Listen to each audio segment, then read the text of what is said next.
yo. What's good, Iceberg? This is about to be hype. I've did my checks and I'm allowed to stream it. So, that's goated. I'm just getting everything up. Unify Discord.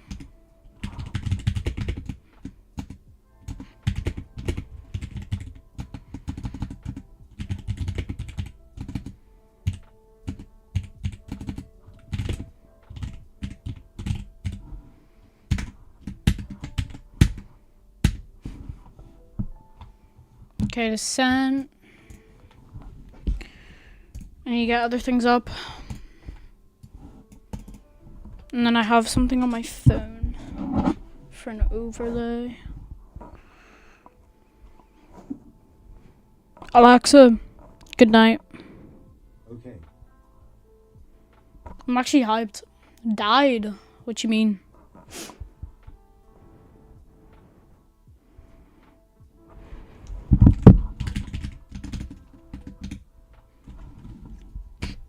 Ice, you better stay in this entire stream so we can react to it, bro. You better.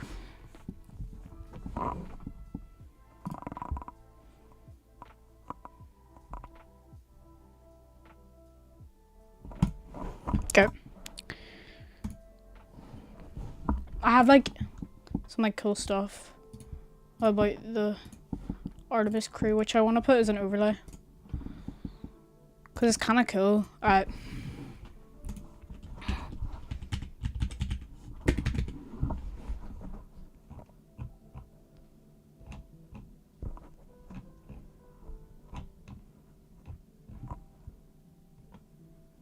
Let's just use NASA one.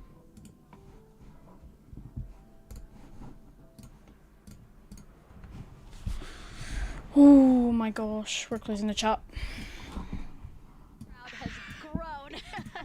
We checked them probably Holy. 30 minutes ago, and it was half that. But again, as I'm just getting everything up. closer and closer to launch, we are seeing more and more people gather together, wanting to experience this together, and not just in a vacuum at home. Where is it, bro? Yes, this is so exciting. Look at all of those people. Man. Image.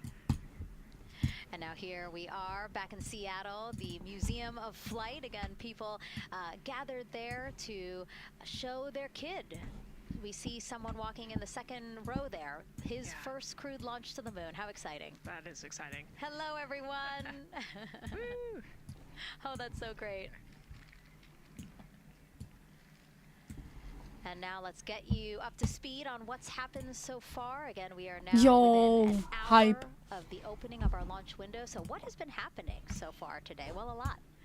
After waking up and grabbing a bite to eat, our Artemis 2 crew suited up inside the historic crew quarters, a tradition that dates back decades. Teams helped them into their custom Orion crew survival suits, and just like other crews before them, they gathered around a table for a card game to pass the time, but to also burn off any lingering bad luck before they walked in the footsteps of every NASA astronaut launching from Kennedy Space Center since Apollo 7 in 1968. They walked outside the Neil Armstrong Operations and Checkout Building to greet a crowd of family, friends, supporters before getting into their Astrovan for their security-escorted ride out to historic Launch Complex 39B. They got a close-up look at the SLS rocket, then walked across the crew access arm and climbed one by one inside their This is kind of tough. spacecraft. After that, teams conducted final checks with the crew before closing both hatches, the crew module hatch as well as what you're seeing there, the launch abort system hatch.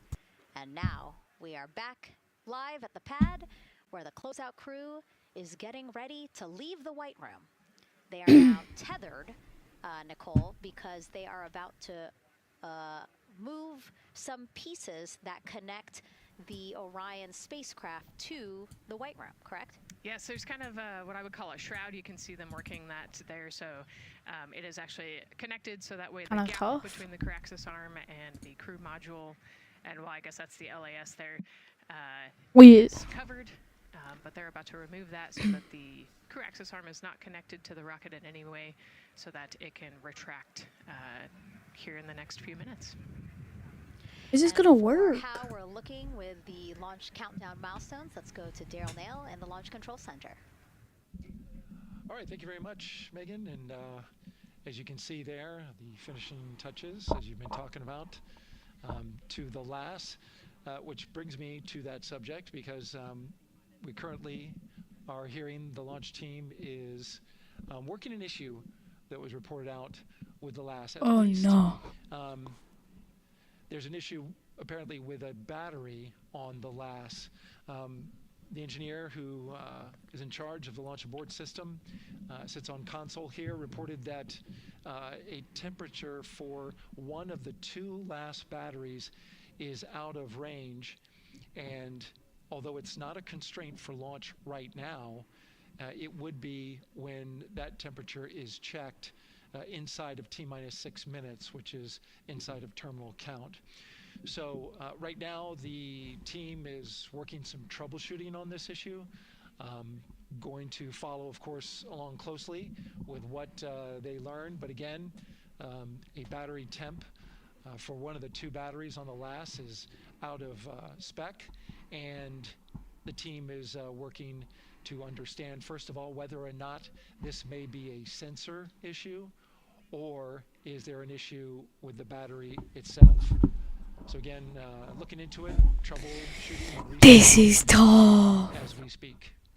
With regards to the weather, we did get some good news there. Launch Weather Officer Mark Berger reporting to the launch director that the weather chances have now improved for the window. We are up to 90% go, which is great news. Again, 90% go. That is up from the 80% that we started when we had the first weather forecast come out officially 3 days ago. And so that is great. And Wait, who's that? for those people who Who's are actually on? watching the launch from the nearby area, that if you're watching on an internet-enabled device, just remember that there may be a little bit of a delay. Can't tell you how much of a delay, but since it's on an internet device, you know, sometimes this broadcast might be a little behind what you're actually seeing. So just keep that in mind as you are watching. Don't wait to the last second to run outside if you're inside your RV or your camper or your house. That's the latest here from the firing room. We'll keep track of that last battery issue.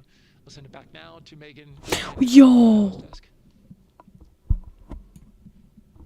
that is crazy. Two of them there had to be tethered to the inside of the white room, because obviously now we have detached the white room from the Orion spacecraft. Yes, that view is quite something. Yeah, spectacular. Yep. Oh no, I'm sorry, I forgot. Nicole's scared of heights. An astronaut afraid of heights is actually not uncommon, as we've learned today.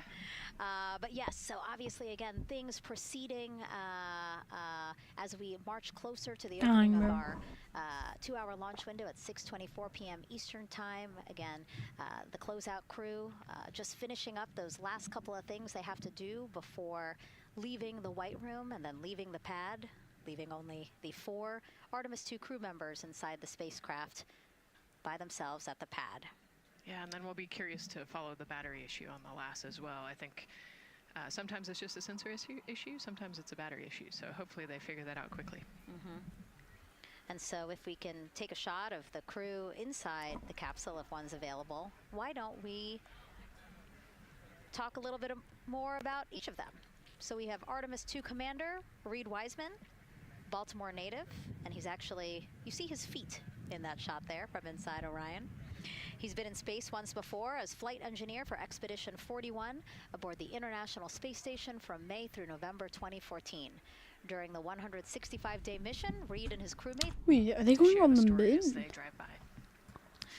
All right, again, let's take a look at the clock. 4 hours, 58 minutes and counting from the opening of today's 2-hour launch window. So why don't we check back in with Daryl with the launch team. Megan and Nicole, and inside Fire Room 1, I'm listening to Launch Director Charlie Blackwell Thompson greet the Ascent crew who just came on console over there at Johnson Space Center. So good to have the mission control team jumping on with us. So far, the launch team here in the firing room has had a really good morning. Really smooth No, tanking man. kicked off at 7:30 a.m. this morning. They got to all stages replenish just before 1 o'clock p.m. Eastern time, and it was an incredibly smooth tanking. That's great as we look here watching the crew and also with an eye on the rocket. Weather, of course, we've talked a little bit about that. It's favorable overall, 80% go for our 2-hour window between 6:24 p.m. and 8:24 p.m. We don't have an exact T0 right now because that's going to come to us closer when we get closer to launch, roughly about 20 minutes before liftoff. But it's going to be within that window and towards the beginning, provided everything continues to go smoothly along the timeline. And so far, that's been the case. I mentioned that there was a small issue in my previous live hit that actually was incorrect. There was no issue. I've gotten the good data now that I'm on the headset and listening into the loops. Engineers, avionics engineers, are keeping an eye on a display unit inside Orion that's just running a little cooler than normal. It's not going out of limit. It's actually completely fine, but they just were noting the trend and reported that to the NASA test director. So they'll keep their eyes on that. But again, there was no LCC violation. And once they get the cover off Orion out there that's protecting it from the rain, they expect the temperatures inside the Orion crew capsule to stabilize. And with that, we'll send it back to the host desk with Megan and Nicole. Thank you so much, Daryl. Now, Daryl is inside Firing Room 1 in the Launch Control Center, or LCC, as you might hear it referred to, which was built in 1967 to support Apollo. In fact, Apollo 11, the mission that landed on the moon in 1969. Blunt is bro, was it's called only for going the in exact 5 same hours.